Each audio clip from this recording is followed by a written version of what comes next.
Leto.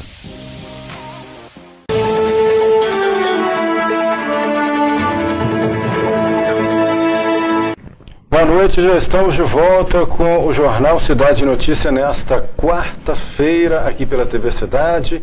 E hoje é o dia do quadro Direito Previdenciário com a advogada especialista neste assunto, que é Marcela França, que já está aqui conosco.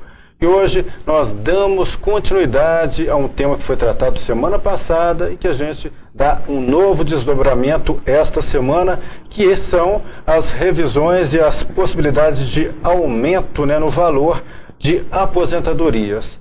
Marcela, muito boa noite, bem-vinda. Boa noite, Matheus, boa noite a todos. Muito obrigada por me receber aqui mais uma quarta-feira.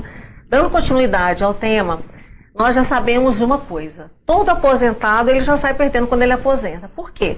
O índice de correção do salário do benefício ele é inferior ao índice de correção do salário mínimo. Então, todo mês de janeiro o salário mínimo aumenta e o aposentado ele já perde no poder de compra, porque o índice de correção ele fica abaixo.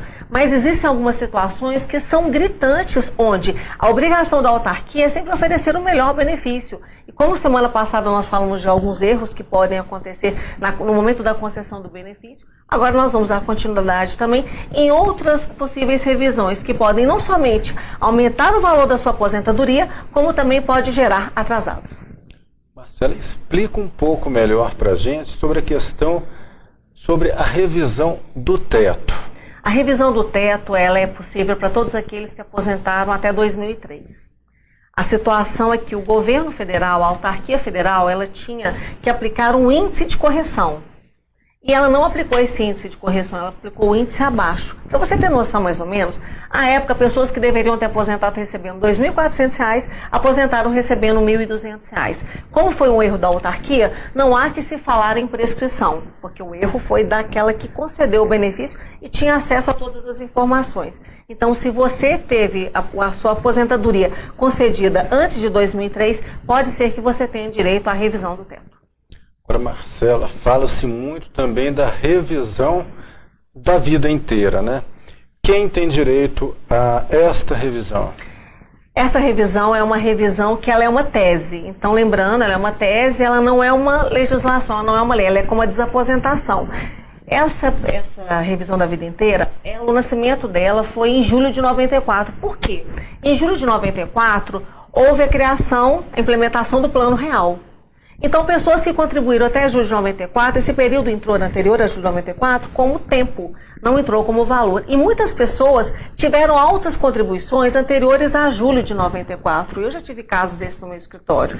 Na época dessa transição, a autarquia federal ela tinha duas possibilidades. Ou ela aplicava uma regra mais vantajosa em todos que fossem aposentados dali para frente, a partir de julho de 94, ou uma regra que não era tão vantajosa. A autarquia federal foi lá e aplicou o quê? Ela aplicou todas as regras que eram menos vantajosas para os segurados. Então, nesse caso, essa matéria está sobressado no STJ, aguardando uma definição.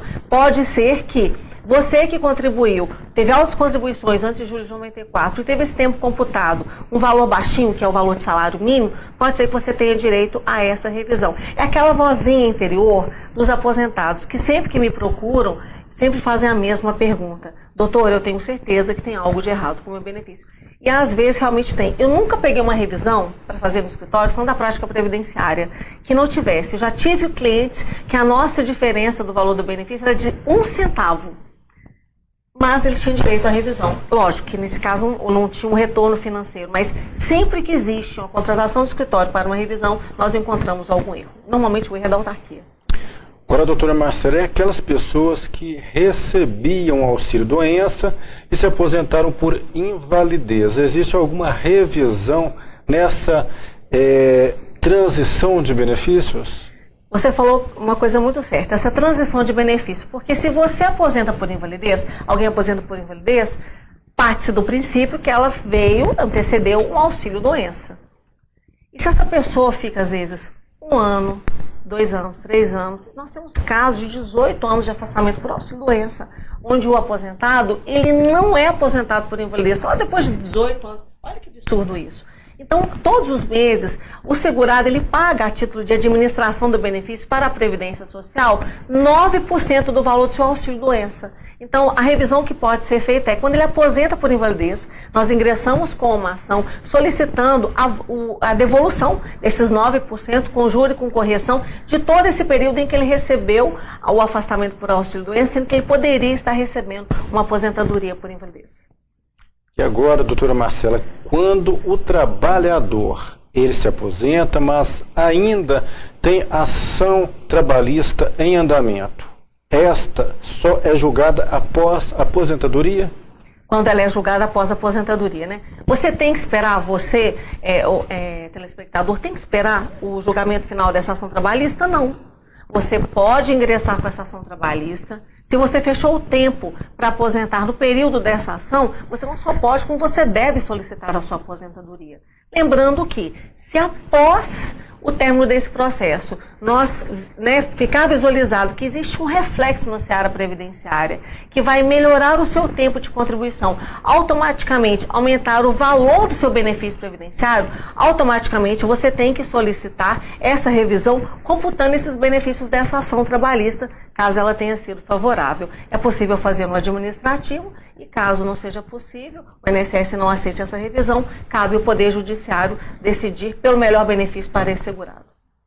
Agora, doutora Marcela, quando o trabalhador tem vínculo em 2 empregos, neste caso, e o INSS não soma essas contribuições, é possível pedir a revisão?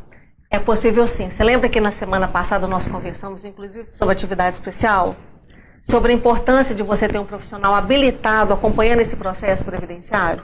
Um processo previdenciário, por mais que o governo federal, não somente nessa seara, mas como em outras questões, sempre fala, não precisa de advogado? Precisa sim. Um dos casos é esse também. Por quê? Vamos dar um exemplo prático. Uma pessoa ela trabalha, tem uma jornada de 6 horas numa empresa e 6 horas em outra empresa. São funções diferentes e com remunerações diferentes. No valor da sua aposentadoria tem que ser somado os 2 períodos. Tanto o trabalho da parte da manhã, como o trabalho da parte da tarde, ou o trabalho noturno.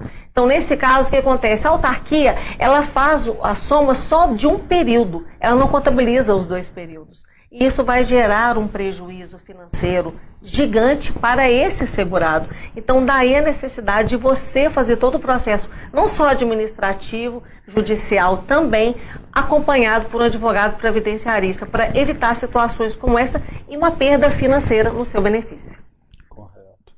Marcela, muito obrigado pela participação mais uma vez. Vamos enfatizar agora ao telespectador sobre acompanhar o conteúdo também através da internet, né?